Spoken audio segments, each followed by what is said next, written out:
여러분들, 전인수 교수입니다. 좀 연속해서 여러분들을, 우리가 중간고사를 오늘 치루었습니다. 여러분 고생을 많이 했습니다. 그래서 이번 시간에는 이제 여러분 또 이어서 중간고사를 풀이로서 시간을 마치게 하겠습니다.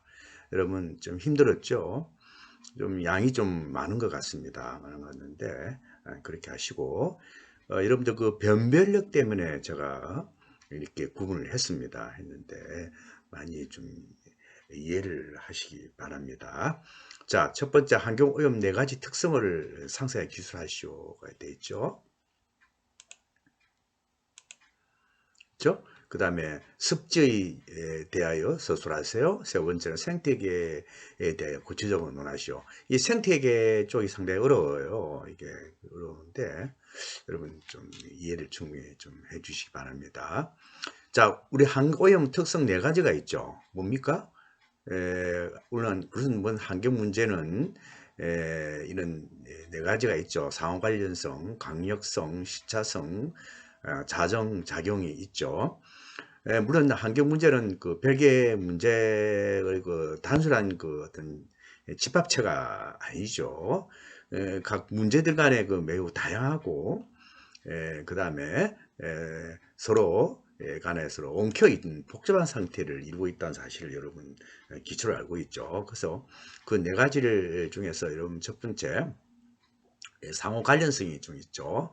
상호 관련성은 여러분들 보시면 오염 물질이 전이와 물리, 화학, 생물학적 반응과 생물, 비생물적 요소 개입 등으로 문제들이 서로 상승적으로 더욱 심각해진다. 그리고 교과서 3쪽에 우리가 지금 상세히 되어 있습니다. 이거 보시면 되고, 그 다음에 3대 4쪽에 또 그냥 강력성이 있죠. 강력성. 개방적인 환경 특성에 따라 공간적으로 강보면 영향권을 형성한다. 아시겠고, 그 다음에 이제 우리가 시차성을 이야기할 수 있죠. 문제의 발생 시기와 이로 인하여 영향이 현실적으로 나타까지 상당한 시일이 요구된다고 우리 얘기합니다. 4쪽이 됐죠. 여러 가지 이따병도 여러분들 이야기를 할 수가 있는 거죠. 여러분, 그렇죠? 중금속 오염 같은 경우도 시사적 강력성은 여러분 뭐 미세먼지 이런 강력성이 중국에서 이제 광학을 나눠온 거죠. 그렇죠? 그 다음에 이제 마지막으로 이제 자정작용이 있어요. 자정작용이 생태에 가지고 있는 물리화학 생물학적인 환경오염 물질 처리 과정으로 자체 정화 능력이 있다는 이야기예요. 예를 들면 산불이 나게 되면 어떡하죠? 산불이 나면 타다가 나중에 이제 보상작용이 있죠. 다시 온원 있죠. 원복되는 때는 있고, 그 다음에 뭐 녹조, 적조 이런 걸 보죠. 적조 보면 나중에 오염물질이 많이 유입되고 온도가 높아지면 그런 역녹조, 남조가 생기는데 그게 이제 뭐 온도가 떨어지면 사라져 버렸죠. 그중 하나. 자체 정화 능력을 가지고 있다는 이야기죠.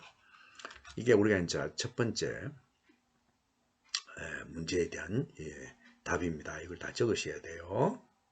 여러분 이건 다 적은 것 같아요. 여러분들 큰 문제가 없는 것 같아요. 자, 그럼 두 번째 습지인데 이 습지는 우리가 사이버에서 제가 수업을 했습니다. 습한 상태를 우리가 습지를 하죠. 그래서 동식물의 그 물에 따라 이제 동식물의 생활과 주변 환경이 결정되는 곳인데 조건이 어떤 조건이냐면 에, 1년에 일정 기간 이상의 물에 잠겨 있거나 젖어 있는 상태를 우리가 습지하죠. 우리가 내륙습지, 연안습지, 도시습지, 도시습지는 비오톱이라고 하죠.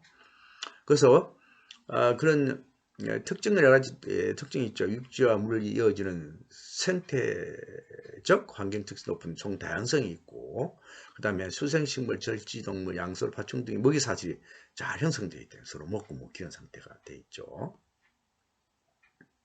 그 다음에 이제 물에 포함된 질소, 인, 영양물질을 잘 흡수해서 정화 능력을 가지고 있고, 그 다음에 홍수 발생을 완화시키나 국지적 기술 기능을 갖고 있다는 얘기죠. 이 습지 정의야. 중요성에 대해서 말씀을 드렸는데, 여기다 이제 우리가 이제 추가해야 될 부분이 또 있죠. 어떤 부분이냐면 이 부분이죠. 그렇죠? 이건 뭐 채소 하나의 그 종류가 있죠. 종류가. 그러면 이렇게 보시면 용룹이라든지 특히 여러분들 우프눕 그렇죠? 여러분 우프눕 중요하죠. 우프눕. 그 다음에 둥습지 쭉 있고 그 다음에 이제 순자만 갯벌 같은 경우 중요한 축에 속한 거죠. 이런 거 우리가 습지 종류 중에서 하나 예를 들어야 돼요. 근데 여러분들 이제 그 영상도 많이 보게 되면 습지에 대한 그 설명이 쭉 나와 있어요. 여러분 특히 기억하는 우포노흡이라든지 순천만 갯벌 같은 경우는 기억을 할 필요 있어요. 아주 중요한 우리나라 갯벌지이죠. 이거는 많이 여러분들 많이 안 적었더라고요. 많이 빠뜨렸어요. 습불의 구체적인 종류를 많이 여러분 놓치고 있는 것 같습니다. 자, 습지는 이제 끝났고, 그 다음에 이제 마지막으로 우리 생태계에 대해서 이야기하는 거죠. 생태계. 생태계는 에코시스템이라고 이야기죠. 정의가 우리가 나와 있죠. 어떤 지역의 모든 생물이 무기적 환경과 유증으로 상호작용했죠. 이 그림을 대해서는 여러분들 태양 에너지가 있고 여기서 비생물학적 환경과 생물학적이 이렇게 뚜렷한 교환이 있죠. 상호 이렇게 관계를 유지하면서 에너지 흐름 따뜻한 영양 단계 즉 생물 다양성을 유지해주고 물질 순환 구조로 이야기했죠. 그 다음에 또 다르게 또 이야기할 수 있는 게 생물종과 서식종 간의 상호작용을 통해 특정 기능을 유지하는 것을 우리가 정의라고 이야기할 수가 있습니다. 자, 그 다음에 생태계 특성이 쭉 있죠. 특성은 여러분 6가지로 되어 있죠. 에너지 흐름과 물질 순환, 그 다음에 먹이 연세, 그다음에 향상성, 상온 우등성, 복잡성, 적응 6가지 특성이 상당히 중요합니다. 교과서에 38에서 41쪽이 쭉 되어 있죠. 자, 그럼 에너지 순환과 물질 순환을 보시면 이렇게 순환이 있죠. 이게 그림 있지만은 동시에 이루어지죠. 38중인데 체계내에 에너지 흐름이 있고 에너지 흐름이 일방적이고 생물상에 의해서 에너지가 소비되며 두 번째 체계 구성 요소 간의 유기적 영양분이 순환됩니다. 그래서 원소와 영양 간의 상호 교류가 일어나고 생물과 비생물 사이에 순환이 일어나죠. 그래서 이 그림을 보시면 에너지 흐름과 물질 순환이 같이 쭉 이루어져 있다가 생물 생산자가 1차 소비자 초식 동물이 녹색식물을 먹게 되면 어떻게 됩니까? 여러분들 에너지와 물질을 동시에 먹는 거죠. 근데 물질은 우리가 보이는데 에너지도 같이 이제 먹는다는 얘기죠. 눈에 안 보이죠, 이제는. 이런 식으로 이제 가다가 마지막 분해까지는 가능합니다. 그런데 완전히 분해되고 수정에 열이는 없어져요. 그 에너지 흐름은 이제 없어지고 물질만 이렇게 순환이 되죠. 비생물 생태계로 이제 순환이 되는 이 부분을 우리가 이야기를 할 수 있죠. 좀 어렵죠, 여러분들. 어려운 부분입니다. 그 다음 먹이 연세. 생산자가 소비자, 분해자로 구분 먹이 사슬을 이루고 있고 먹이 연세 한 단계로서 다음 단계로 연속되는 영양 단계가 있죠. 39쪽에 되어 있죠. 복잡한 근음망으로 이어져 있다 이 이야기죠. 그 다음 향상성은 상호간에 이제 유지하려는 그런 균형 상태를 유지하는 속성이 있다는 이야기죠. 생태계에서 자연적으로 일정 규모 이상이 이제 정식되거나 분산한 것이 허용되지 않던 거죠. 어느 종이 됐지. 그 정상 상태를 유지하는 생태계 조절 기능을 갖고 있다는 그런 이야기죠. 향상성. 그 다음에 복잡성을 이제 보시면 복잡성은 이제 안경적 요인이 있죠. 적응되어 있고. 여러분, 자, 복잡성은 생태계는 복잡한 미묘한 상황에 사슬처럼 서로 연결되어 있다. 복잡하다는 이야기예요. 그래서 인위적 환경의 극한 생태계 변화를 초래해야 한다는 이야기죠. 물론 인간 개입에서 이런 문제점은 생기지만. 그 다음에 마지막 41쪽에 보시면 변화되는 환경에 맞춰 스스로 생명을 유지해 체계를 성장을 유지하는 방향으로 변화시키는 것을 이야기하는데 이런 그림의 상상이 나와 있어요. 즉각 잘 적응된다는 얘기죠. 여기까지가 이제 아주 중요한 부분이고 그 다음에 이제 생태계 순환인 부분이 있어요. 생물체가 생명을 유지하기 위해서 가장 중요한 요소인 탄소, 질소, 인이 이제 순환 과정을 가진다는 얘기예요. 41종이 이제 탄소순환이 있고 질소순환, 인순환 이 세 가지가 있다는 얘기예요. 생태계 순환 이것도 좀 중요한 부분인데 여러분 이거는 다 안 썼어요. 거의 다 쓰질 않으신 것 같아요. 그 다음에 이제 43쪽에 47쪽에 보시면 생태계 변화가 쭉 있어요. 개발이 한 생태계 변화, 더위오염이 생태계에 미치는 영향, 농약 살포와 생태계 변화, 육상 생태계 변화, 그 다음 수권 생태계 변화, 그 다음 생물계 농축 이렇게 되어 있습니다. 한 가지 잠깐 설명해 보면 개발 계획에 의해서 이제 생태 변화가 생기죠. 그런 게 인적 행위란 거죠. 농지 조성이라든지 간척사업, 댐, 그러니까 두 번째는 여러분들 이제 대기 오염의 생태계에 미치는 영향이죠. 스모그 현상, 대두에 발생 스모그 현상이 생태에 여러 가지 피해를 주고 있죠. 그 다음에 지구 복사파가 이제 이산탄소 증가해서 지구 온난화에서 기후 변화가 생긴다는 거지. 대기 오염 생태 변화가 있고.